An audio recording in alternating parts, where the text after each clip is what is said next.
With the NBA season starting tonight, the Boston Celtics are ready to go for their first regular season game tomorrow versus the New York Knicks. They are a dominant powerhouse team in this Eastern Conference with superstars Jayson Tatum and Jaylen Brown leading the force of this Celtics team, with newly acquired veteran superstars in Kristaps, Porzingis, and Jrue Holiday. Some great role players in Payton, Pritchard. The Boston Celtics are ready to make an impact on this regular season, and I'm here to bring you guys my predictions for the Celtics regular season, guys that can win awards or contend for awards, and breaking down how I think the Celtics will finish the season in the playoffs on this video for Celtics Digest. I'm Bruce Veliz, but before we get into any Celtics news, I would like to say that around 88% of our viewers are not subscribed, and we'd greatly appreciate it if you guys hit that big old red subscribe button and join the Celtics Digest family.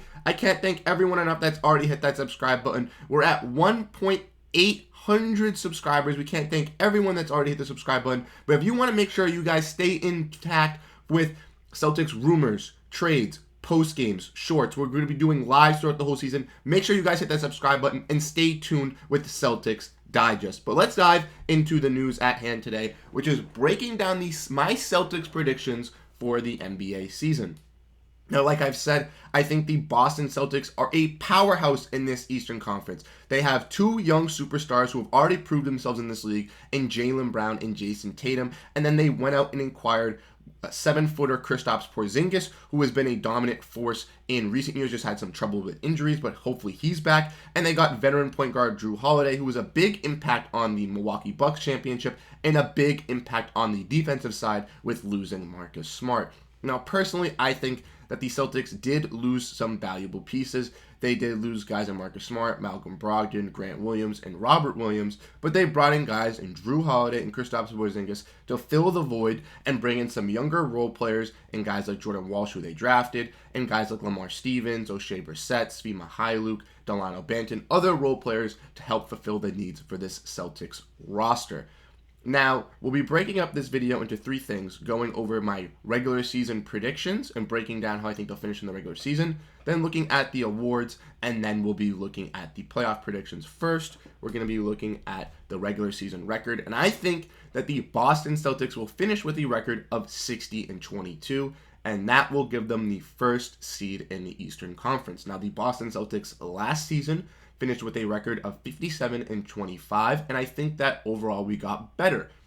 Yes, we did lose valuable pieces in Robert Williams, Marcus Smart, Grant Williams, and Robert Williams, but we gained valuable pieces back in Jrue Holiday and Kristaps Porzingis, which I think gives us a little bit more of an X factor for the Boston Celtics. If you missed any of the preseason games, Kristaps Porzingis has been a dominant force from three and has been a shake of new offense that the Celtics haven't seen in a long time.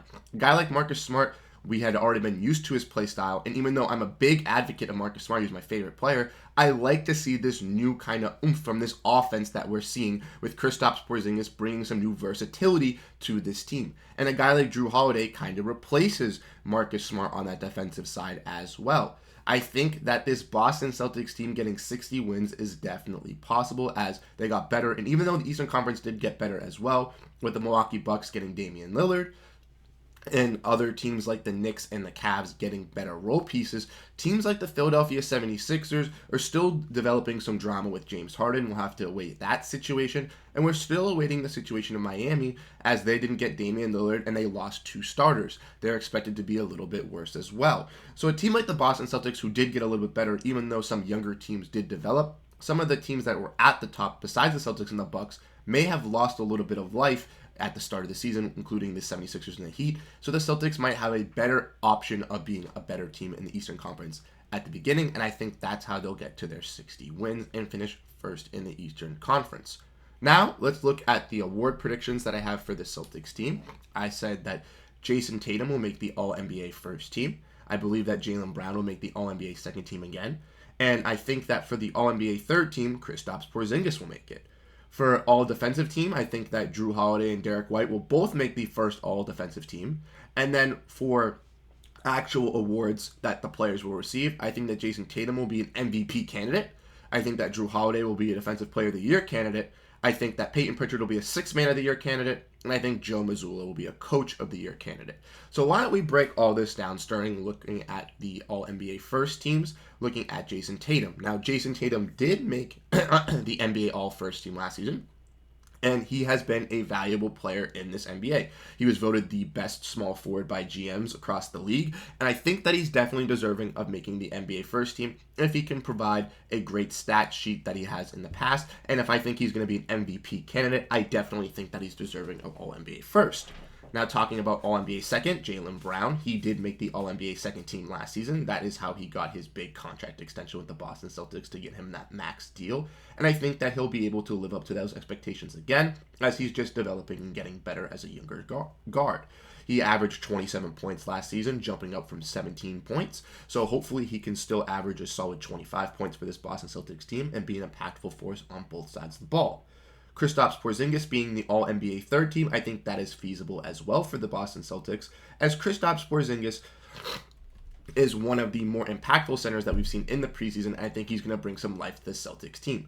On a team in Washington, he was one of the better players with Bradley Beal being hurt last season. And I think on this team with the Celtics, with having Jayson Tatum and Jaylen Brown being more of an X factor on offense, I think Kristaps Porzingis is more likely to be a offensive third threat. And I think that he could surprise some teams in some games by being the third offensive option on this Boston Celtics team. I think that could help contribute to the Boston Celtics' success and helping him make the All-NBA third team. When looking at all defense, I think that Jrue Holiday and Derrick White are both prime candidates to make the all-defensive first team. I think they are two of the best top 5 defensive guards in the NBA. So if one of them were to make All-NBA first and not make the first team, I think the other one would make all-defensive second team. But I'm just very confident that both of them are going to lock into the defensive side of the ball for the Boston Celtics. In the preseason, we've seen Jrue Holiday be effective on the offensive side, but more effective on the defensive side, and that is why I think Joe Mazzulla is wanting to kind of play him stagnant off with the bench, kind of giving him some more looks on offense, just as with Jaylen Brown, Jayson Tatum, and Kristaps Porzingis commanding the ball on offense with the starters. I think Jrue Holiday is not going to be getting that many looks with the starters unless he's hitting his shots, but he'll be getting more of his looks offensively with the bench and will be playing more a defensive role for the Boston Celtics, and I think that's why he'll be a defensive, all-defensive team player. Now, as we look at the candidates, again, for these awards, I think that Jayson Tatum has a chance to be an MVP candidate. I think he's well deserving of, last season he had a fantastic season. I think he's just going to continue to get better and better. I think he could definitely finish in the top 3 of MVP, even though the Celtics have a stacked team with Brown and Porzingis. I think he will command some great stats, and those high stats playing alongside those other superstars will play a big factor in him being an MVP candidate. I think that Jrue Holiday will be a Defensive Player of the Year candidate. Like I said, he's a top guard for the Boston Celtics, and he is a top defensive guard in the NBA, voted the best defensive guard in the NBA by GMs. And I think that with the Celtics, his role is not going to be focused as much on offense with the starters. I think it's going to be mainly focused on defense. I think he's going to be the main knucklehead for the Celtics, the main screwball on defense. And I think that Jrue Holiday could be a prime candidate for Defensive Player of the Year. A shocking one that many of you might see is Sixth Man of the Year for Payton Pritchard, but I think that Payton Pritchard has a legitimate shot. As we've seen in the preseason, he's already averaging 20 points, and if the Celtics do run this small ball lineup, Horford and Pritchard will be the guys coming off the bench, but if Horford is going to be getting some games with a lot of rest, Pritchard might get commanding the six-man role for the Celtics team, and if he can be an impactful guard for this team, then I think he has a chance of being a Sixth Man of the Year candidate. Same thing with Coach of the Year for Joe Mazzulla. I know that Coach of the Year basically goes to the young surprising team that is doing good in the NBA, but I think that Joe Mazzulla, if he is to be a dominant force with this Celtics roster again and actually command a 60-game win after he last season was thrown into the coaching position, I think if he were to succeed in this position and actually be a good coach, as all the Celtics fans have been talking about and players have been talking about in practice, I think he has a legitimate shot as well if he brings this team back to another finals run. But now, let's look at my playoff breakdown for these predictions, looking at the first 4 rounds. So like I said, I think the Celtics will finish in the first seed, and they will probably play the Indiana Pacers in the first round. This was a team that I think has a chance of making the play-in and making the playoffs, being the 8th seed. But I do think the Celtics are just too much of a force for the Indiana Pacers. They are a good, young, promising team with Tyrese Haliburton, Obi Toppin, and Banton Mathurin. But I think Jaylen Brown, Jayson Tatum, and Kristaps Porzingis will be too much of a force for this Pacers team, and they will beat them 4-1 in a 5-game series in the first round. And then in the second round, I think the Celtics will play the New York Knicks. I think the Knicks will have another first round win as a 4 seed, and they will be contending with the Boston Celtics. The Celtics-Knicks have great matchups in the past couple of seasons, and I think a playoff series between them would be a very nitty-gritty playoff series. I think guys like Julius Randle, RJ Barrett, Jalen Brunson could definitely go off for the Knicks in some games, but obviously Jaylen Brown and Jayson Tatum being too much of a force on Julius Randle and RJ Barrett, I think gets the job done for the Celtics and prevails them to beat the Knicks in a 4-2 series win in the second round. When we get to the conference finals, I think that the top 2 teams in the Eastern Conference are the Bucks and the Celtics. So I do believe that they will face off in the conference finals. Honestly, it's going to come down to who's the healthiest and who's playing the best basketball. But I do believe that the Boston Celtics will be a little too much dominant for the Milwaukee Bucks. I think that we have a little bit better depth than the Milwaukee Bucks do, and I think that the Celtics will come out on top, beating the Milwaukee Bucks in Game 7 at home, winning that series 4-3, which they will go to the NBA Finals and play against the Los Angeles Lakers. Now, I know the Western Conference is stacked with a bunch of other teams. There's teams like the Warriors, the Suns, the Nuggets, but the Lakers have a lot of depth this season, and I do believe that the Lakers will be the top team to come out the West.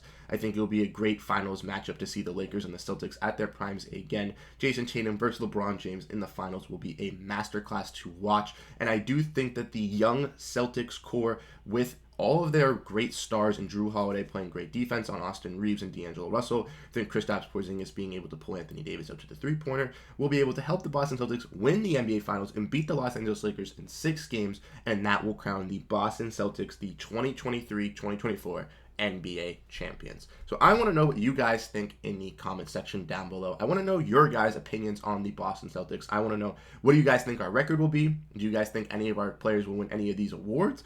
And do you guys confidently think the Celtics can win the NBA Finals? I know I'm all in on this Celtics team this year. I am so excited, and I cannot wait for the start of the season tomorrow versus the New York Knicks, where we have a live stream breaking down the post game. So make sure that you guys do not miss that. We cannot wait. I'm Bruce Velez. I can't thank you guys enough for making sure to check in our content and hitting that subscribe button. If you guys are not subscribed yet, make sure to hit that subscribe button if you're still at this point in the video. We know you enjoy the content. I'll make sure to catch you guys in the next video. I'm Bruce Velez. Peace out.